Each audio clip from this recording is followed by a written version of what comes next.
Karma is a 4-month-old project pup, actually already sold for law enforcement trailing. She is now on her third trail with harness and long lead. To this point, she's never used a harness on a regular basis and been allowed to trail off lead.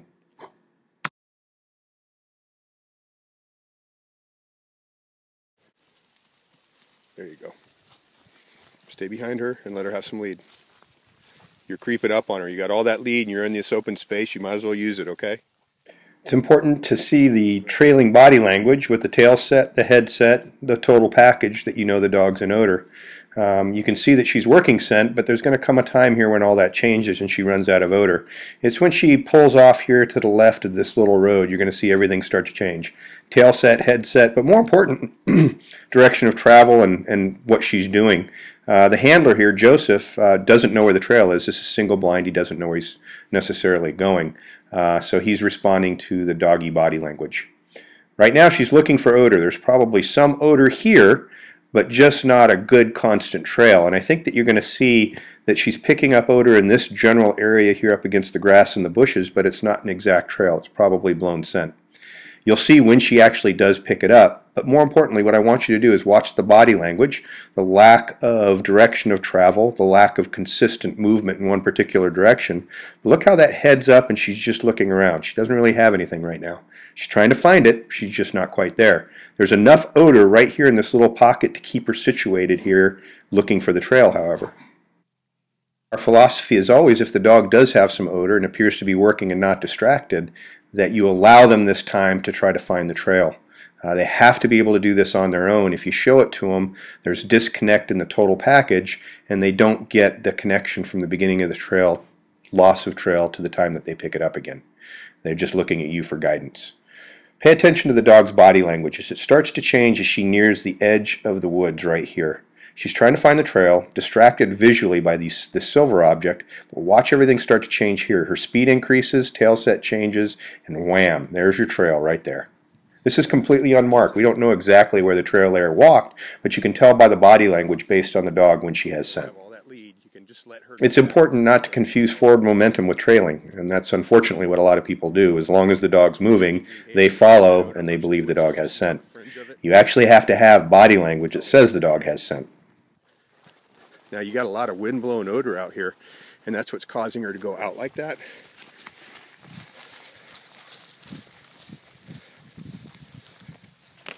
Watch what happens when she picks it up again. Good, stay behind her.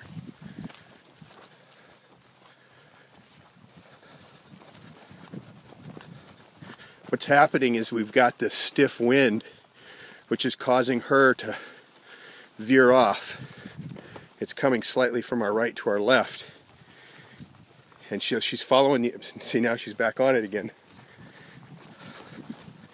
The dog's speed on the trail is what's creating her to veer off left. She's following fringe odor to the left until the point it actually runs out.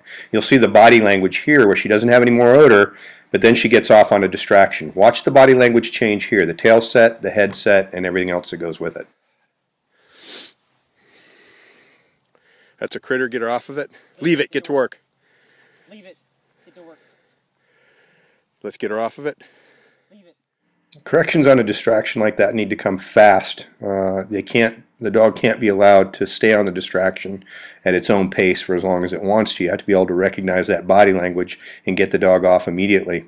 Now, the dog's coming back over here to the woods, and it's primarily due to the wind-blown odor. She's doing her best to try to find that trail again. There's enough fringe odor over here to allow her to work it a little bit. It's just not a solid trail. You're going to see again, once she gets to the edge of the woods here, she's going to detect the wind-blown scent coming from the right, where the trail actually is, and watch what she does when she hits it. It's okay, we're going to have to let her finish.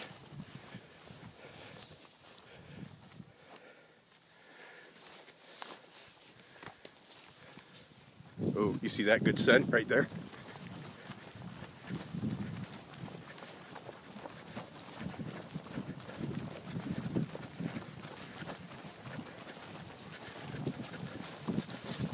Let her work it out. Don't anchor her. The dog has to be able to locate the source of the odor on them by themselves. You do not want to get in here and give them a hand. You have to have her make that connection, not the human making the connection. She'll learn a lot better that way. Oh, is that her? Is that her? Where is she? Can you come get me? Oh, is that her? I know, I'm up here, aren't I? Oh, can you come get me? Oh, did you go, girl? Okay, let me pause it. Get down there.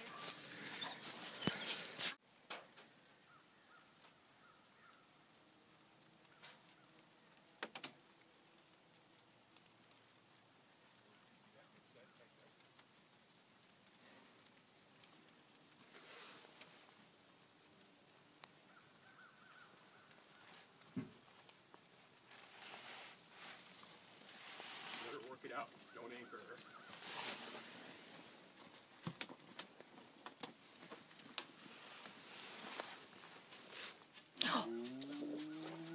Oh, you pretty girl. Do you come get me? Can you come get me? Can you come get me? Can you come get me? Huh? She's like, how the hell did she get up there? I know, I'm up here, aren't I? Oh, can you come get me? Oh, did you go, girl? Okay, let me... Stay about halfway up, Kel. Right there. Get her attention. Oh, did you go, girl? Let her. I want her to climb up if she'll do it. Oh, I know you go, girl. Oh, that looks like regular dog food. Oh. I baby girl. I know. I don't have any more. Come on down, and could you do a quick runaway for her? Just get her ready to take her off the whole harness. Just take her off the harness and let her run. You want to hand me some treats?